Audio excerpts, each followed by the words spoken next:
श्रद्धा हर जीवन में प्रभु स्मरण की अलख जगाने वाली श्रद्धा।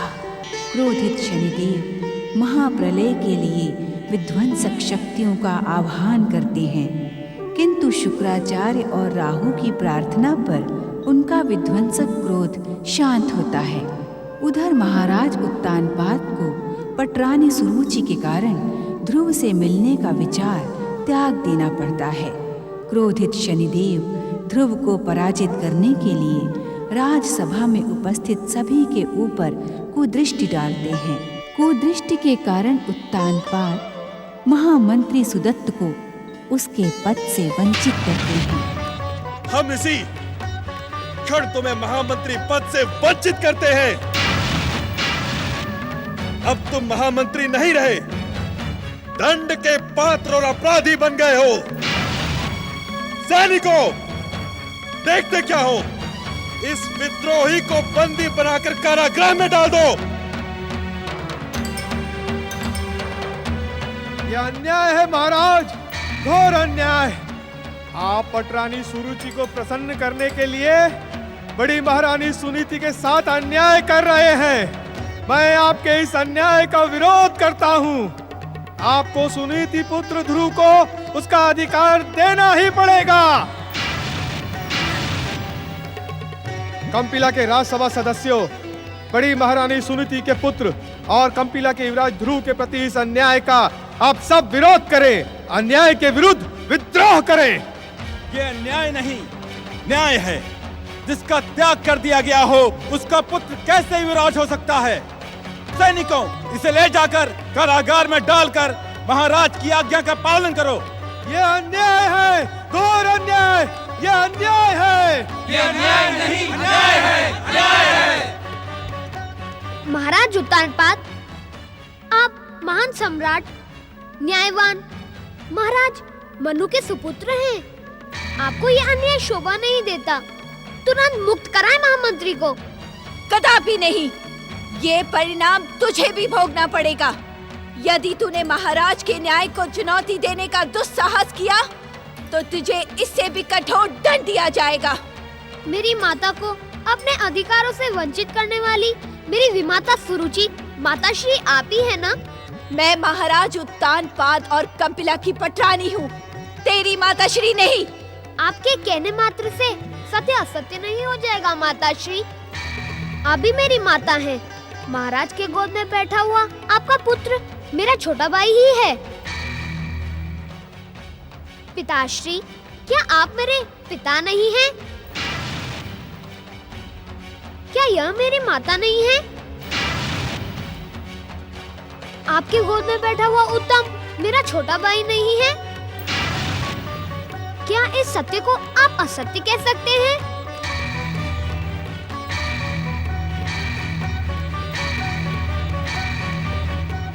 उत्तर दे महाराज, उत्तर दे।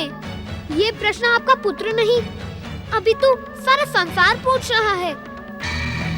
क्या सम्राट मनु का वंश अब सत्य की निष्ठा और सत्य के पथ पर अडिग नहीं रहेगा? उत्तर दे महाराज, उत्तर दे। आप मौन क्यों हैं महाराज? इस दुष्ट वाचाल बालक को राज्यसभा से निकालकर दंडित करें। मुझे भली भांति ज्ञात है पिताश्री कि कोई पिता अपने पुत्र के प्रति निष्ठुर नहीं होता। मेरी विमाता का क्रोध मुझे मेरे अधिकारों से वंचित नहीं कर सकता। जिस प्रकार आपने अनुज उत्तम को अपनी गोद में बिठाया है, उसी प्रकार मुझे भी अपनी गोद में बिठाकर मुझे अपना अधिकार प्रदान कीजिए। ध्रुव, तुरंत चला जाए यहाँ से, अन्यथा अपने प्राणों से हाथ धो बैठेगा। यदि तुझे महाराज की गोद में बैठने का अधिकार प्राप्त करना है तो तुझे भी उत्तम के समान मेरी कोख से जन्म लेना होगा। मेरी माता भी आपसे पहले महाराज की प्रिय पटरानी थी। आपको पटरानी बनाने के लिए मेरी महान माता ने जो त्याग किया, आप उसको भूल गई? छोटा मुंह बड़ी बात ना कर मूढ़ बुद्धि। अभागे बालक, जा, लौट जा यहाँ से। यदि तू अभागा ना होता तो तेरी माता को इस राजमहल से बहिष्कृत न होना पड़ता और तेरा जन्म वन के किसी अज्ञात कोने में ना होता। मेरे जन्म की कथा दोहराकर आपको कुछ भी नहीं मिलेगा माता श्री। हर समय एक सा नहीं रहता। भगवान विष्णु की कृपा से अब वो समय आ गया है जब मुझे मेरा अधिकार प्राप्त होगा। ध्रुव, तुम्हें हमारी गोद में बैठने का अधिकार कदापि प्राप्त नहीं होगा। चले जाओ यहाँ से। आपसे मुझे ये आशा नहीं थी पिताश्री, परंतु ऐसा प्रतीत होता है कि भगवान विष्णु की कृपा अभी भी मुझसे दूर है। अभी मुझे और भी कठिन परीक्षाएं देने शेष हैं। तेरा और तेरी माता का सारा जीवन कठोर परीक्षा देते देते ही बीत जाएगा। धैर्य और परीक्षा का फल सदा सुंदर होता है। न्यायवान सम्राट मनु का पुत्र मेरे पिताश्री महाराज उत्तानपाद को यदि मेरे प्रति हुए अन्याय पर कोई दुख नहीं है, तो मैं प्रतिज्ञा करता हूँ कि जो न्याय मुझे मेरे पिताश्री से नहीं मिला, वो मुझे भगवान विष्णु से अवश्य प्राप्त होगा। प्रणाम पिताश्री, प्रणाम माताश्री। यशस्वी बनो अनुजुतम। जय श्री हरि।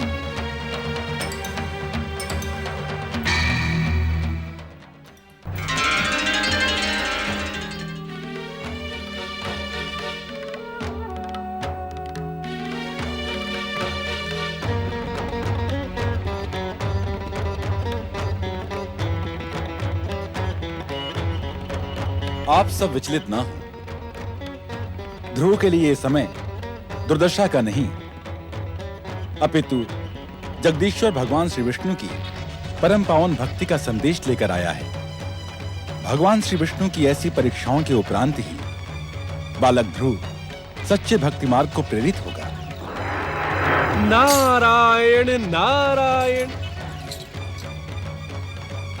क्या आप सब बालक ध्रुव के साथ हुई दुखद घटना के विषय में ही चर्चा कर रहे थे सप्तऋषियों? हाँ देवर्षि, आप तो भगवान विष्णु के परम भक्त हैं। प्रभु इच्छा होती तो बालक ध्रुव को न्याय अवश्य प्राप्त हो जाता।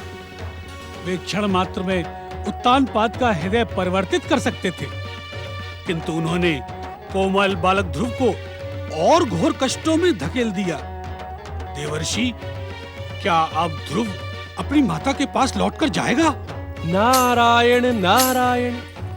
प्रभु की लीला तो प्रभु ही जाने, परंतु मैं जगदीश्वर भगवान विष्णु से विनती अवश्य करूंगा कि वो बालक ध्रुव और उसकी निर्दोष माता सुनीति पर दया अवश्य करें।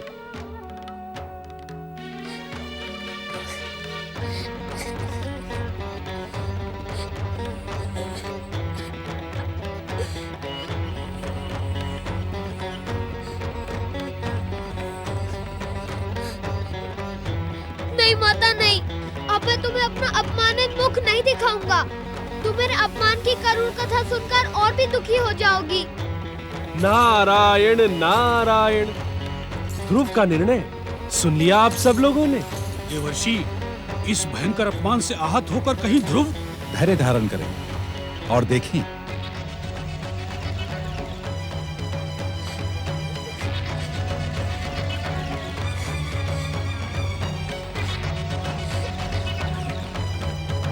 मेरे आराध्य जगदीश्वर श्री भगवान विष्णु, मैंने अपने पिता के राजसभा में प्रतिज्ञा की है कि जो न्याय मुझे अपने पिता से नहीं मिला, वो मैं आपसे प्राप्त करूंगा।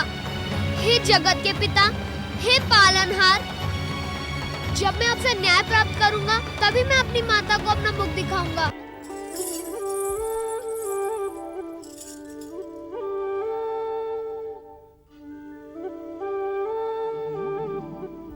महादेवी, जिस दृश्य को देखकर तुम उदास हो, वही दृश्य योग निद्रा में हम भी देख रहे थे। त्रिलोकीनाथ, ये देखकर भी आपने अपने परम भक्त ध्रुव की कोई सहायता नहीं की। सहायता से ध्रुव की भक्ति की महिमा खंडित हो जाती महादेवी।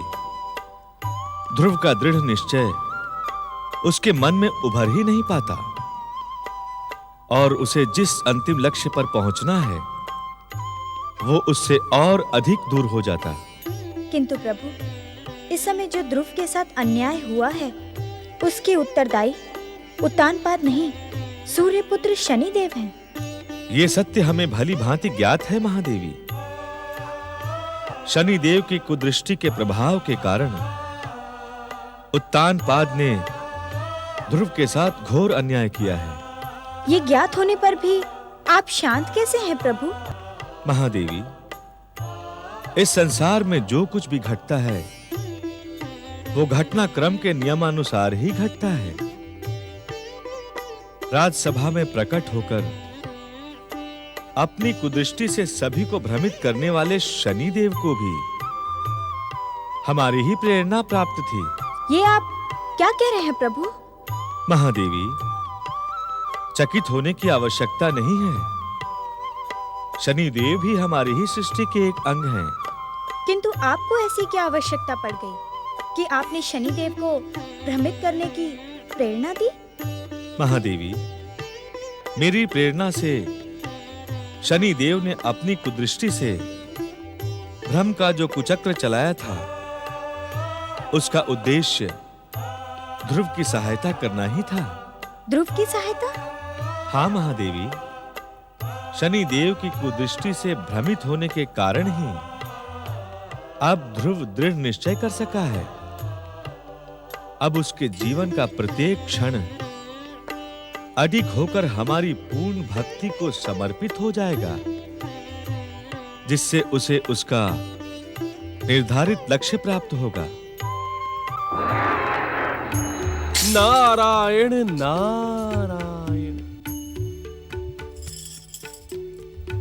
देवर्षि, हमें भली भांति ज्ञात है कि आप भी वही व्यथा लेकर प्रकट हुए हैं जो अभी-अभी महादेवी लक्ष्मी ने प्रकट की है। नारायण नारायण। प्रभु, हे भक्तवत्सल, हे दया के सागर, हे कृपा निधान, अबोध बालक ध्रुव और उसकी निर्दोष माता सुनीति पर कृपा करें।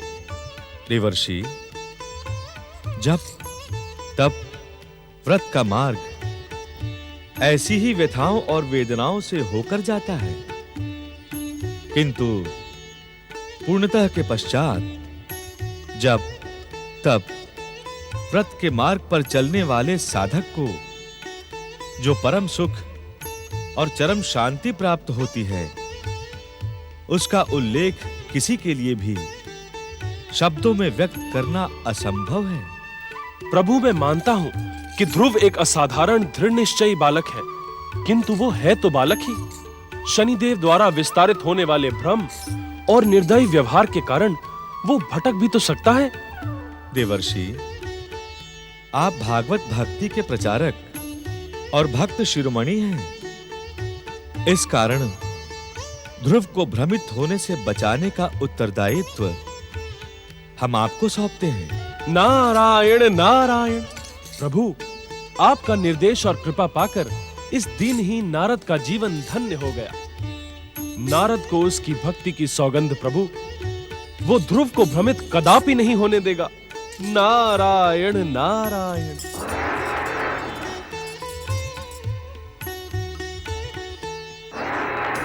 नारायण नारायण नारायण नारायण।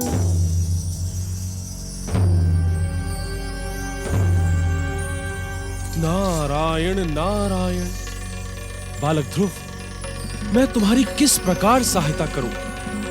इस संसार के प्रपंचों और सात्विकता की शत्रुता से तुम्हें भ्रमित होने से कैसे बचाऊं? नारायण नारायण। इस संसार में सत्य, अहिंसा और भक्ति के मार्ग पर चलने वाले को तुम्हारी ही भांति परीक्षाएं देनी पड़ती हैं।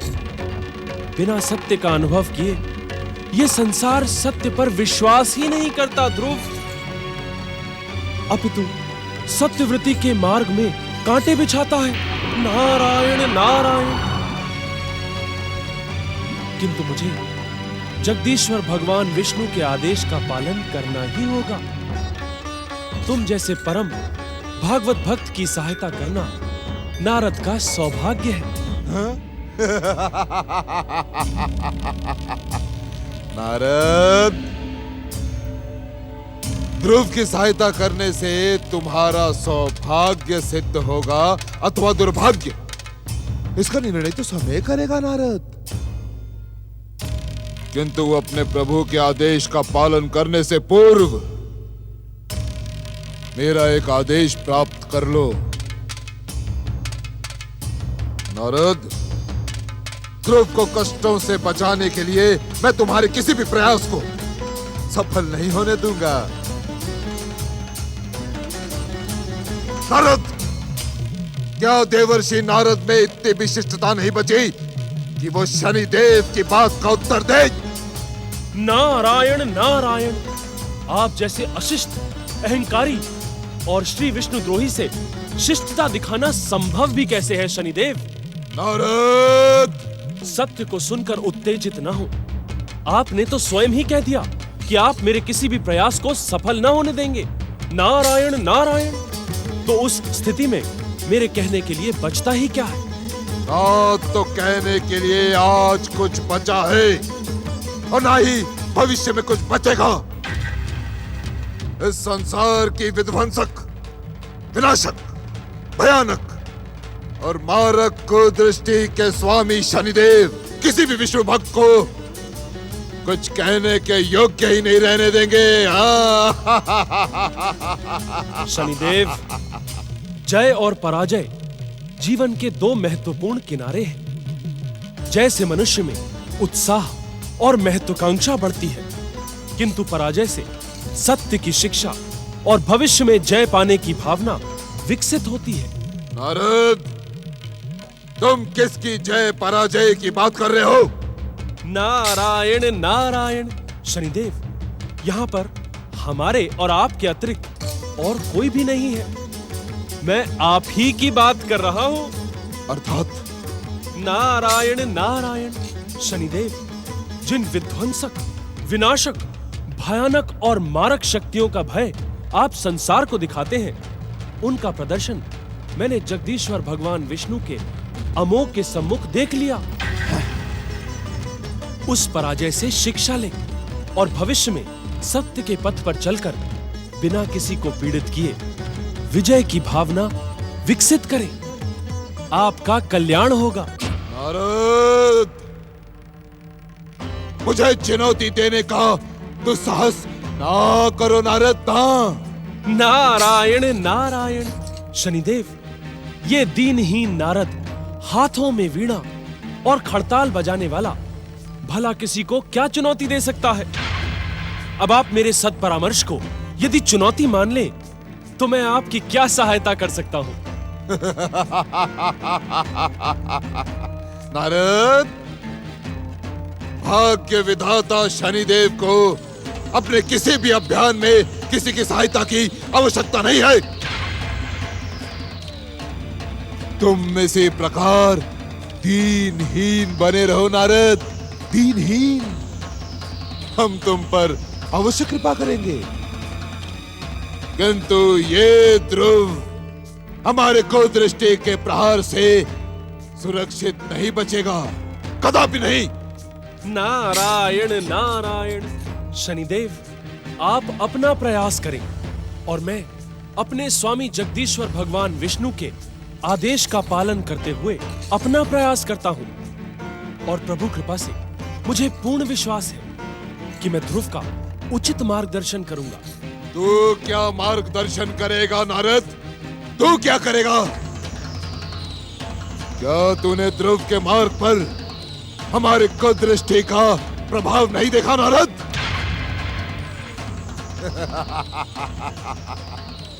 मैंने ध्रुव के पिता उत्तानपाद और उसकी राज्य सभा में उपस्थित सभी कंपिला के वासियों को अपनी कुदृष्टि के प्रयोग से भ्रमित कर दिया नारद।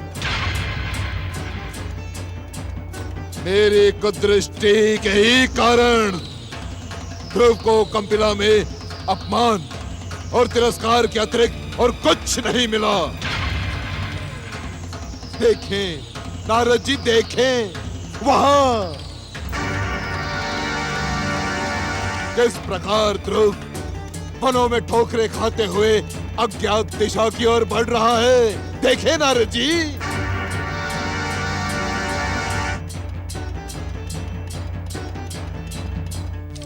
नारायण नारायण। शनिदेव, भक्ति की दिशा में बढ़ने वाले का मार्ग कभी अज्ञात हो ही नहीं सकता, क्योंकि इस संसार के प्रारंभ और अंत का एकमात्र मार्ग जगदीश्वर भगवान विष्णु है। इस कारण सत्य, धर्म, अहिंसा और भक्ति का प्रत्येक मार्ग उन्हीं से प्रारंभ होकर अंत में उन्हीं जगत पालक में विलीन हो जाता है। नारायण नारायण। ध्रुव का मार्ग किस प्रकार विलीन होता है, ये मैं तुम्हें बताता हूं।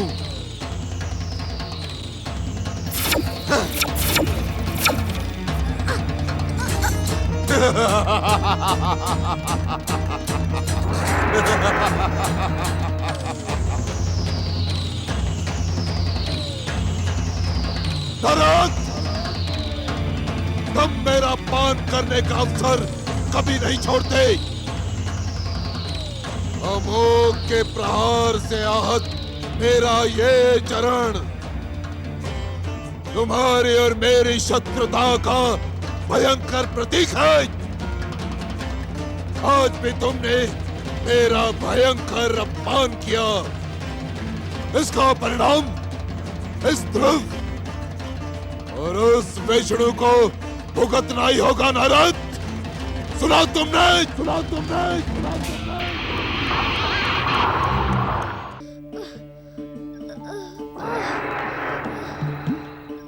वत्स ध्रुव, भक्ति का हाथ थामकर तुम्हें इसी प्रकार निरंतर आगे बढ़ना है। ये कष्ट नहीं, तुम्हारी परीक्षा है। नारायण नारायण। मैं परीक्षा से मुंह नहीं मोड़ूंगा। मैं कष्ट उठा उठा कर भी पीछे नहीं हटूंगा।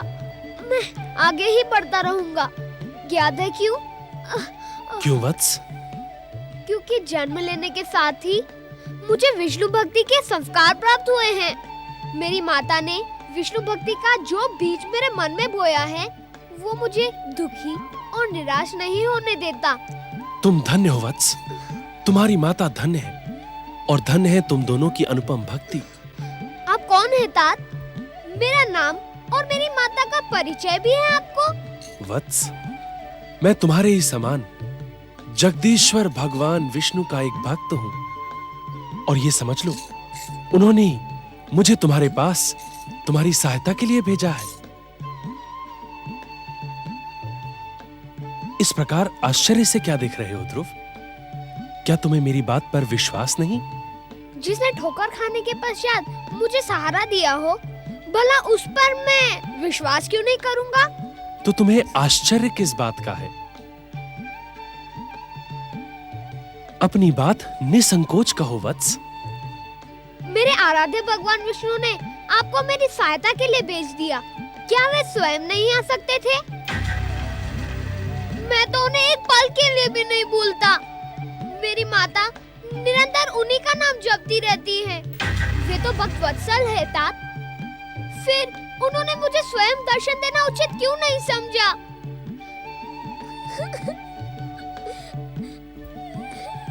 वत्स, प्रभु की लीला को तो प्रभु ही जाने। हमें तो इतना ज्ञात है कि उनके दर्शनों के योग्य अभी तुम्हारे पुण्यों का उदय नहीं हुआ। वे तो इस संपूर्ण संसार के पालनहार हैं, जगदीश्वर जगत पिता हैं। इस सारे संसार का उत्तरदायित्व उन्हीं त्रिलोकीनाथ पर तो है। आप सत्य कह रहे हैं तात। संभवतः मेरे पुकार के स्वर उन तक पहुंचे ही नहीं हैं। वत्स, यदि तुम्हारी पुकार के स्वर जगदीश्वर तक न पहुंचे होते, तो उन्होंने मुझे तुम्हारी सहायता के लिए यहाँ क्यों भेजा होता? मैं अज्ञानी बालक हूँ तात। भगवान की लीला के हद से मैं अज्ञान हूँ। उनकी लीला को ज्ञात करना किसी के लिए भी असंभव है, किंतु हाँ, इस लीला से एक संकेत अवश्य मिलता है। कैसा संकेत तात? प्रिय ध्रुव, तुम अपनी भक्ति में पूर्ण समर्पित हो जाओ। वे भक्त वत्सल हैं। वे अपने भक्तों की पुकार को कभी अनसुना नहीं करते। वे आएंगे, अवश्य आएंगे। वही तो मैं कर रहा हूँ। वत्स ध्रुव, आप कब तक इस प्रकार मुझे ठोकरें खाने से बचाने का प्रयास करेंगे? हे भक्तराज, मुझे मेरी दशा पर छोड़ दीजिए। यदि भक्तों से भगवान के मन में मेरे लिए करुणा और सहानुभूति हो तो वे अवश्य मेरी सहायता करेंगे। प्रिय ध्रुव, मैं तुमसे कुछ और भी कहने का इच्छुक हूँ। मुझे तुमसे कुछ पूछना भी है वत्स। आज्ञा करे भक्तराज। वत्स, तुम जिस मार्ग पर आगे बढ़ रहे हो वहां श्रद्धा, भक्ति और आस्था का आश्रय लेना अत्यंत आवश्यक है। इस कारण तुम्हें इनका महत्व समझना होगा। भगवान विष्णु के परम भक्त मैं एक अबोध बालक हूँ। मेरी माता ने इन सब बातों के विषय में मुझे कुछ नहीं बताया, तो भला मैं इनका महत्व कैसे समझूंगा? क्षमा करें, आप जैसे ज्ञानियों की ज्ञानपूर्ण बातें भला मुझ अज्ञानी की समझ में आएंगी भी कैसे? मेरे जीवन में जो ठोकरें लिखी हैं, मैं भगवान विष्णु का नाम लेकर उन्हें झेलता हुआ आगे बढ़ूंगा। धन्य है तुम्हारी अटल भक्ति और भगवान विष्णु के प्रति निष्ठा।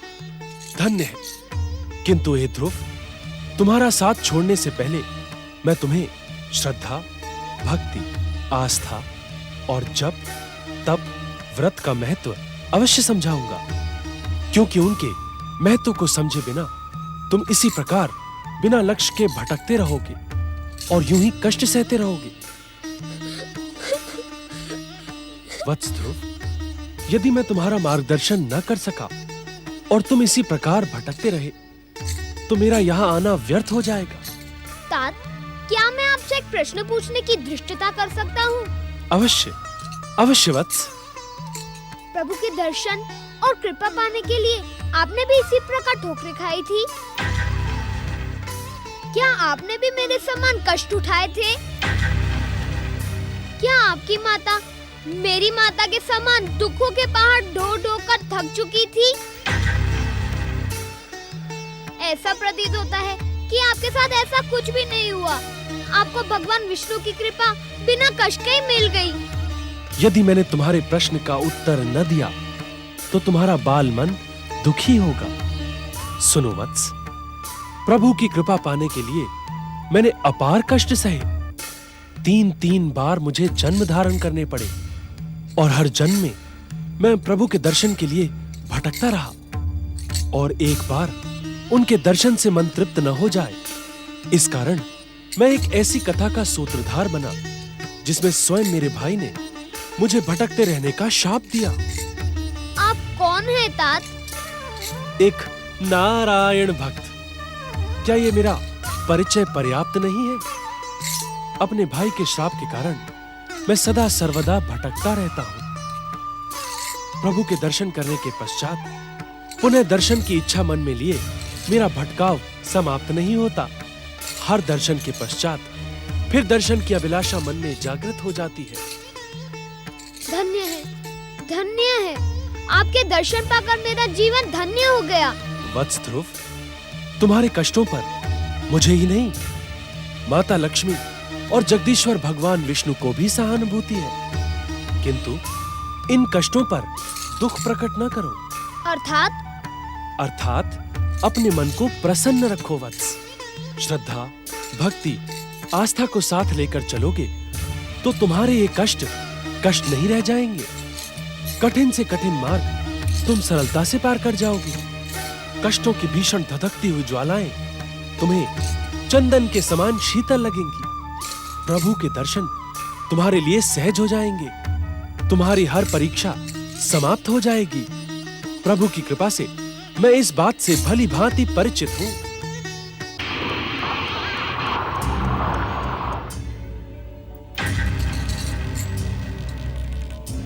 विध्वंसक शक्तियों के विरुद्ध विष्णु भक्त ध्रुव की चुनौती बढ़ती जा रही है राहु। विष्णु भक्तों की नहीं शनिदेव, विष्णु की चुनौती छलिया विष्णु इस संसार से हमारा सर्वनाश कर देने का इच्छुक है। तुम्हारा कथन पूर्णता सत्य है राहु। विष्णु ने मुझे आहत करके इस संसार के सर्वनाश की भूमिका रच दी है।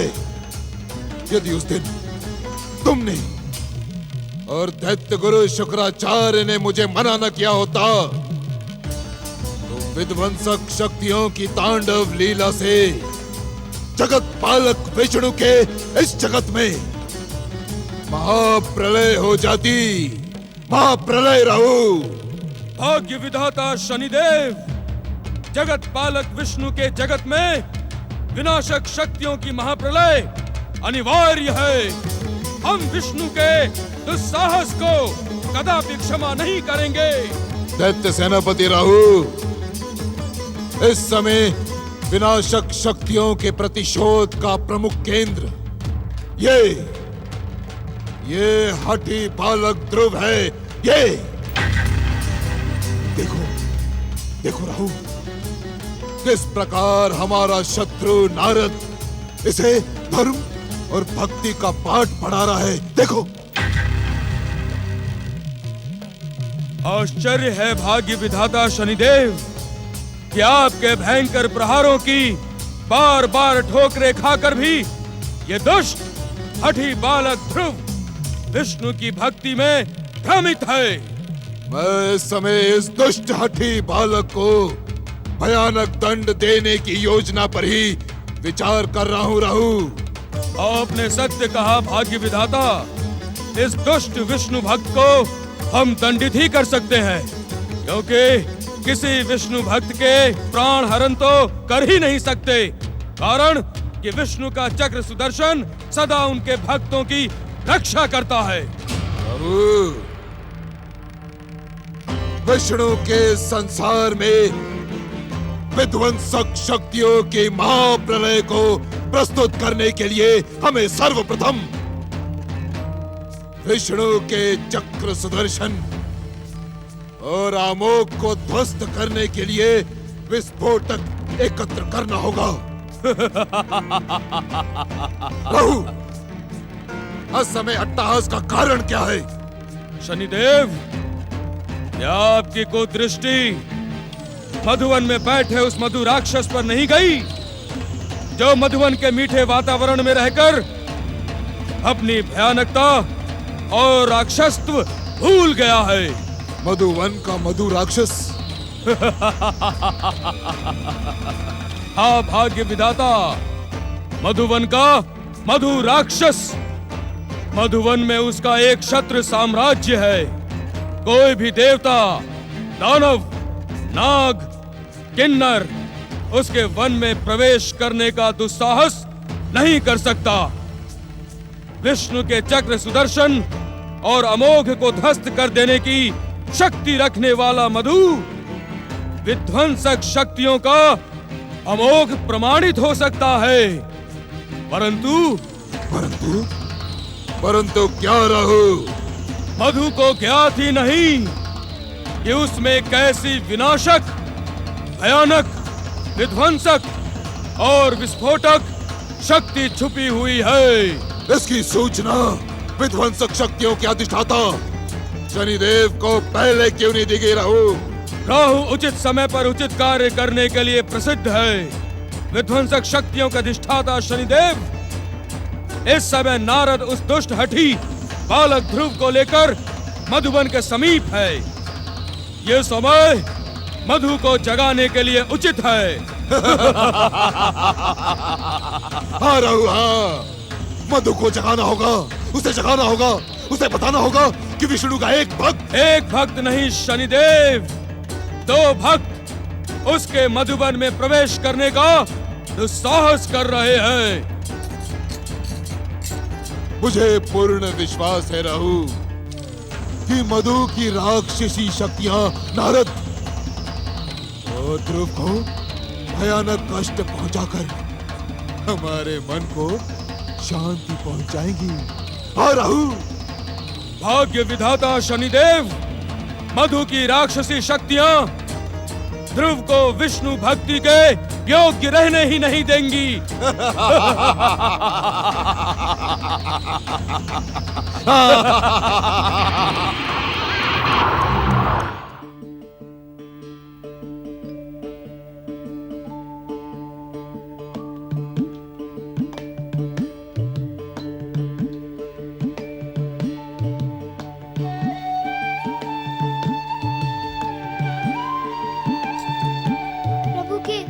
नारद जी, आपका साथ पाकर मेरा उद्विग्न मन शांत हो गया। अब मैं इस स्थान पर बैठकर भगवान विष्णु की आराधना करूंगा। जगदीश्वर की कृपा से तुम्हें तपस्या के लिए उपयुक्त स्थान तप भावना के साथ ही प्राप्त हो गया है। वत्स, भक्ति का जो ज्ञान तुम्हें हमसे प्राप्त हुआ है, तुम सदा उसका अनुसरण करना। अपना मन किसी प्रकार के मोह, माया, मद और लोभ में भटकने न देना। तुम मेरे दीक्षा प्राप्त शिष्य तो नहीं हो, किंतु जिस प्रकार एक शिष्य अपने गुरु की आज्ञा का पालन करता है, उसी प्रकार तुम भी मेरे परामर्श और मार्गदर्शन पर सदा आगे बढ़ते रहना। आपको गुरु कहने की इच्छा तो मेरे मन में तभी जागृत हो गई थी जब मैंने आपके प्रथम दर्शन किए थे। गुरुवर, एक जिज्ञासा आपके सम्मुख प्रस्तुत कर सकता हूँ? अवश्य वत्स, अवश्य। गुरुवर, क्या आपके बताए हुए परामर्श और मार्गदर्शन पे चलने से मुझे प्रभु दर्शन का पुण्य लाभ मिल जाएगा?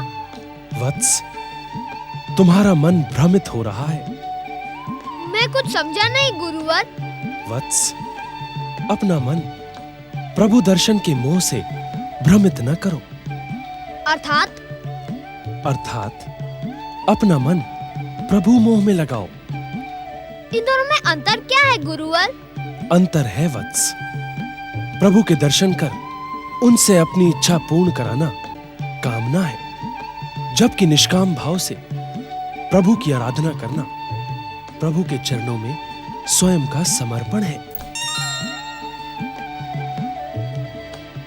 समझ गया गुरुवर। अब तक मेरी आराधना स्वार्थनीय थी, किंतु अब मैं निस्वार्थ होकर अपना सर्वस्व प्रभु चरणों में समर्पित करूंगा।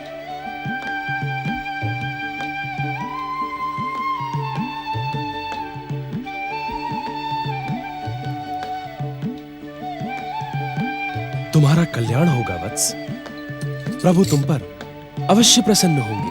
सात्विक ग्रह मित्रों, भगवान विष्णु तथा देवर्षि नारद के परामर्श के अनुसार जब तब व्रत करने वालों की रक्षा का दायित्व हमारा है, वैसे ही विष्णु भक्त बालक ध्रुव की रक्षा का भी दायित्व हमारा ही है।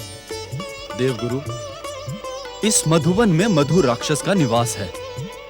देवगुरु, क्या मधु अपनी भयानक राक्षसी शक्ति से परम विष्णु भक्त बालक ध्रुव की तपस्या में बाधा उत्पन्न नहीं करेगा? वैसे तो मधुबन में रहकर यहाँ की मीठी वनस्पतियों का सेवन करके मधु राक्षस की राक्षस वृत्तियां अब शांत हो गई हैं। वो अपना अधिक समय वन के सुखभोग और शयन में बिताता है। किंतु क्या देवगुरु? देवताओं के परम शत्रु दैत्य सेनापति राहु ने सूर्यपुत्र शनिदेव को मधु की विस्फोटक शक्तियों का ज्ञान करवा दिया है। अब वे दोनों शांत नहीं रहेंगे। ध्रुव के जीवन में बाधा उत्पन्न करने के लिए मधु को उकसाने का हर संभव प्रयास करेंगे। तब क्या होगा देवगुरु? क्या ध्रुव की तपस्या अभी भी निष्फल रहेगी? ग्रह मित्रों, तपस्या की सफलता और असफलता जगदीश्वर पर निर्भर है, किंतु आज का दिन अवश्य ही ध्रुव की सफलता में सहायक होगा। आज का दिन? आज बृहस्पतिवार है। गुरु की आज्ञा से आज के दिन तपस्या प्रारंभ करने वाला शिष्य अवश्य सफल होता है। बालक ध्रुव ने अभी-अभी मन वचन से नारद को अपना गुरु स्वीकार किया है। अपने गुरु नारद की आज्ञा से वो आज अपनी तपस्या प्रारंभ करने जा रहा है। इसी कारण आज का हमारा बृहस्पति का दिन उसका सहायक होगा। उत्तम, उत्तम। ग्रह मित्रों, गुरु का दिन गुरुवार हमारी माता लक्ष्मी का भी प्रिय दिन है। इस दिन जो व्यक्ति अपने सद कार्यों का प्रारंभ करता है, उसे महादेवी माता लक्ष्मी की कृपा अवश्य प्राप्त होती है। इस कारण ऐसा प्रतीत होता है कि बालक ध्रुव की सफलता का क्षण अब अधिक दूर नहीं है, किंतु उसकी सफलता तक हम सात्विक ग्रहों को सजग और सावधान रहना होगा। यही उचित होगा देवगुरु। हम अपने कर्तव्यों का निर्वाह करते हुए भी, प्रत्यक्ष अथवा परोक्ष रहकर भी, बालक ध्रुव को सदा अपनी दिव्य शक्तियों का रक्षा कवच प्रदान करते रहेंगे। हाँ,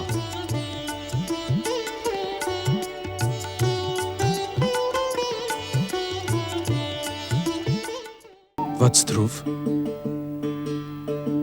भगवान विष्णु की दिव्य कृपा उनके भक्तों को अवश्य प्राप्त होती है।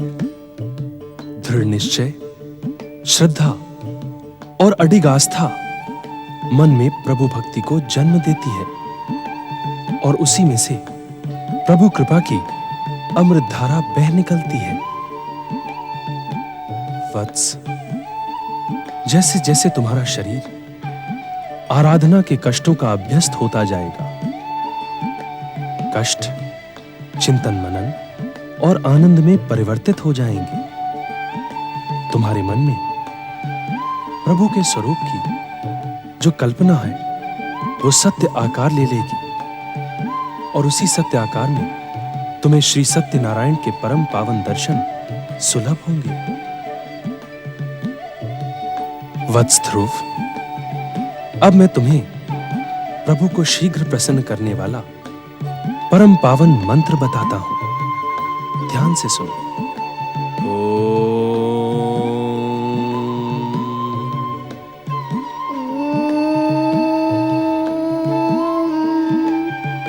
नमो भगवते नमो भगवते वासुदेवाय वासुदेवाय। बोलो वत्स। ओम नमो भगवते वासुदेवाय। ओम नमो भगवते वासुदेवाय। वत्स ध्रुव, इस परम पावन मंत्र का निरंतर जप प्रारंभ करो। ये मंत्र जगदीश्वर भगवान विष्णु के चरण कमलों को शीघ्र पहुंचता है। इस मंत्र के कारण जगदीश्वर के हृदय में भक्त के प्रति वात्सल्य प्रफुटित होता है। ओम नमो भगवते वासुदेवाय। ओम नमो भगवते वासुदेवाय। तुम्हारा उच्चारण शुद्ध है वत्स। जप करते समय बाहरी आपदाओं और कष्टों को अनदेखा करके स्वयं को मन, वचन और कर्म से जगदीश्वर भगवान विष्णु के चरणों में समर्पित कर दो। ओम नमो भगवते वासुदेवाय। तुम्हें वो सब कुछ प्राप्त होगा जिसके तुम सच्चे अधिकारी हो। ओम नमो भगवते वासुदेवाय। ओम नमो भगवते वासुदेवाय। ओम नमो भगवते वासुदेवाय। ओम नमो भगवते वासुदेवाय। ओम नमो भगवते वासुदेवाय। ओम नमो भगवते वासुदेवाय। ओम नमो भगवते वासुदेवाय। ओम नमो भगवते वासुदेवाय। ओम नमो भगवते वासुदेवाय। ओम नमो भगवते वासुदेवाय। ओम नमो भगवते वासुदेवाय। ओम नमो भगवते वासुदेवाय।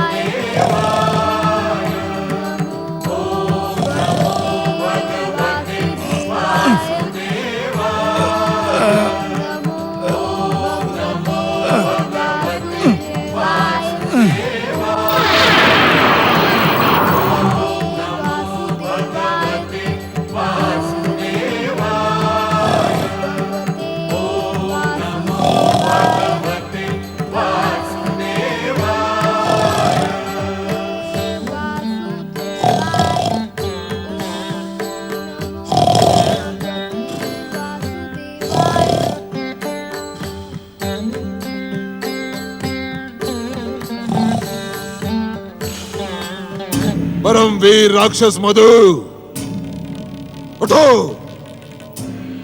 हम तुम्हें सक्रिय और सचेत करने आए हैं।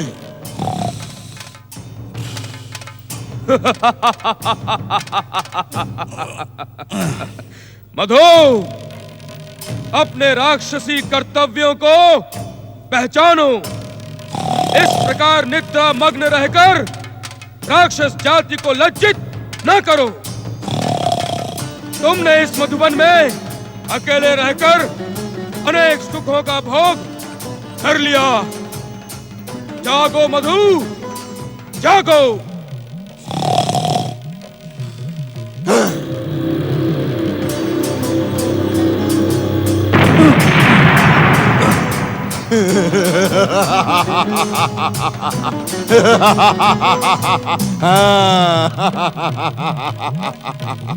मुझे आदेश देने वाले तुम दोनों कौन हो? यहाँ आकर मुझे छेड़ने का दुस्साहस कैसे किया? तुम्हें ज्ञात नहीं, मधुबन मेरा है। इस मधुबन क्षेत्र में मेरी आज्ञा के बिना कोई प्रवेश नहीं कर सकता। देख लिया लंबे सुख भोग का परिणाम राहु। अब ये मधु कोई कष्ट उठाने के इच्छुक नहीं। मैं अपनी कुदृष्टि की भयानक मार से इस मधु के सारे सुख भोग समाप्त कर दूंगा। ऐसे कंकड़ों, पत्थरों और कांटों में धकेल दूंगा, तभी इसकी राक्षसी चेतना जागृत होगी। शनिदेव, शनिदेव, मधु राक्षस की राक्षसी वृत्तियों और भयंकर शक्तियों से आप परिचित नहीं हैं। इसे उत्तेजित करने का परिणाम हमारे हित में शुभ नहीं होगा। वीरों की भांति दैत्य सेनापति को बात करते देख भाग्य विधाता शनिदेव का क्रोध और भी अधिक उग्र हो गया है। शनिदेव, हम जो अपना स्वार्थ पूर्ण कराने के इच्छुक हैं, वो आपके क्रोध के कारण पूर्ण नहीं हो सकता। आप अपना क्रोध शांत रखें। मैं मधु राक्षस को ध्रुव के विरुद्ध उकसाता हूँ। शनिदेव का क्रोध इतनी सरलता से शांत नहीं होता रहू, किंतु तुम्हारी प्रार्थना पर मैं तुम्हें एक अवसर देता हूँ। यदि इसने तुम्हारी उपेक्षा की तो मेरे कुदृष्टि का प्रहार इसे संकटों में धकेल देगा। उसकी आवश्यकता नहीं पड़ेगी भाग्य विधाता। परमवीर मधु राक्षस, हम तुम्हारे हित चिंतक हैं। हमारा हित चिंतक हमारे सुख भोग में बाधा डालने का दुस्साहस क्यों कर रहा है?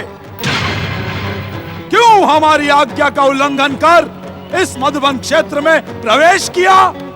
तुम्हारे मधुबन में प्रवेश करने का दुस्साहस हमने नहीं किया है मधु। हम तो अब भी आकाश में हैं और आकाश की अनंत सीमाएं पृथ्वी की सीमाओं से बांधी नहीं जा सकती। सत्य को इस प्रकार अनदेखा न करो मधु। किस सत्य की ओर संकेत कर रहे हैं आप? तुम्हारे मधुबन में प्रवेश करके एक बालक विष्णु भक्ति में लीन हो गया है। हम उसी के विरुद्ध तुम्हें सचेत और सावधान करने आए हैं। यदि विष्णु भक्तों के चरण तुम्हारे मधुबन में पड़ गए तो इस क्षेत्र से तुम्हारा एकाधिकार समाप्त हो जाएगा। कौन है वो बालक? वो विष्णु की भक्ति के क्षेत्र में नया अध्याय रचने वाला बालक ध्रुव है। ध्रुव? हाँ हाँ, ध्रुव।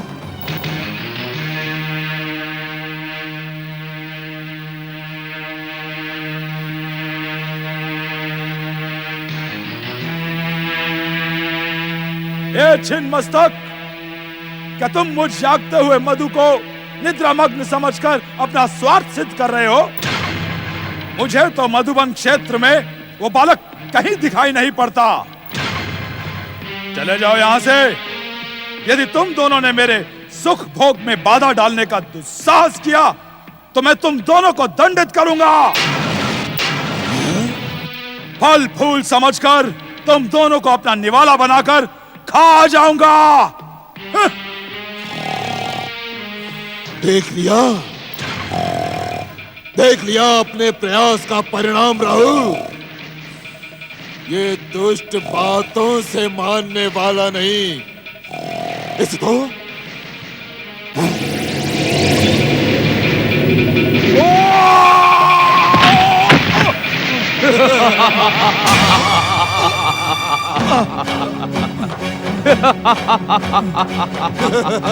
मधु, अब तुम बिल्कुल राक्षस दिखाई पड़ रहे हो।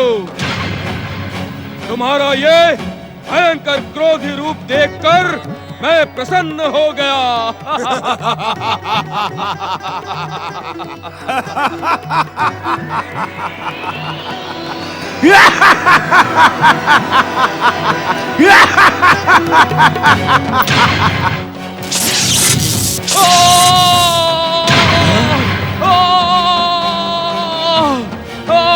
तुम्हारे इस प्रहार और इस अपराध का दंड तुझे अवश्य मिलेगा।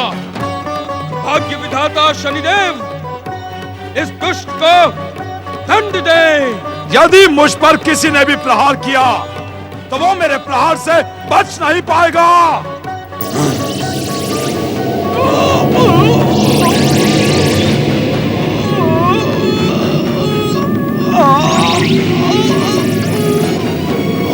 दुस्साहसी मधु, भाग्य विधाता शनिदेव पर प्रहार करने का दुस्साहस ना कर, अन्यथा हमारे विध्वंसक, विनाशक, भयानक और मारक दृष्टि तेरे साथ साथ इस मधुवन को भी भस्म कर देगी। मारक शक्तियां प्रकट हो।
भगवते वासुदेवाय।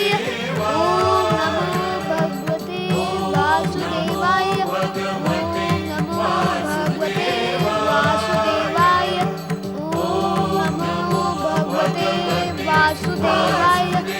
ओम नमो भगवते वासुदेवाय। ओम नमो भगवते वासुदेवाय।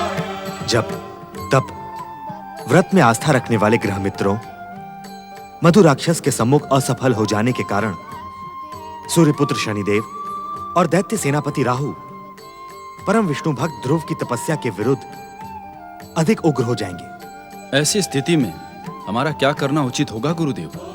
चंद्रदेव, हमें भक्त ध्रुव की रक्षा हेतु यहां निरंतर उपस्थित रहना होगा। देवगुरु, प्रकट रहकर भक्त ध्रुव की रक्षा करना अनुचित होगा, क्योंकि हमें देखकर शनिदेव का क्रोध भड़क सकता है और वे अधिक भयानक रूप धारण कर सकते हैं। देवगुरु, यदि आप हमें आज्ञा दें तो हम अदृश्य रहकर यहां उपस्थित रहेंगे। मंगलदेव, आपके मन में हर एक के मंगल की कामना रहती है। इसी कारण इस समय आपने जो सुझाव दिया है वो उचित है। हम अदृश्य रहकर ध्रुव की सहायता करेंगे। चलिए। वासुदेवाय ओम नमो भगवते वासुदेवाय ओम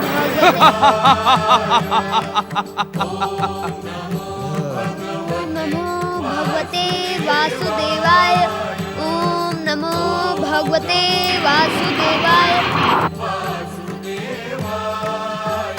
ओम नमो भगवते वासुदेवाय।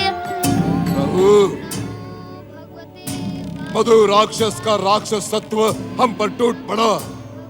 तुम्हारा प्रयास विफल हो गया। अब हम किसी और के शक्ति पर विश्वास नहीं कर सकते। अब हमें स्वयं के बाहुबल से ध्रुव की तपस्या को खंडित करना होगा। बाहुबल तो आपके पास है भाग्य विधाता शनिदेव। मेरे पास तो केवल मस्तक बल है, और बाहुबल भी मधु राक्षस ने निर्बल सिद्ध कर दिया।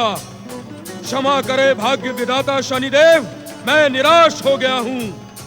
मुझे ऐसा प्रतीत होने लगा है कि विष्णु भक्तों के विरुद्ध ये अभियान समाप्त कर देना उचित है।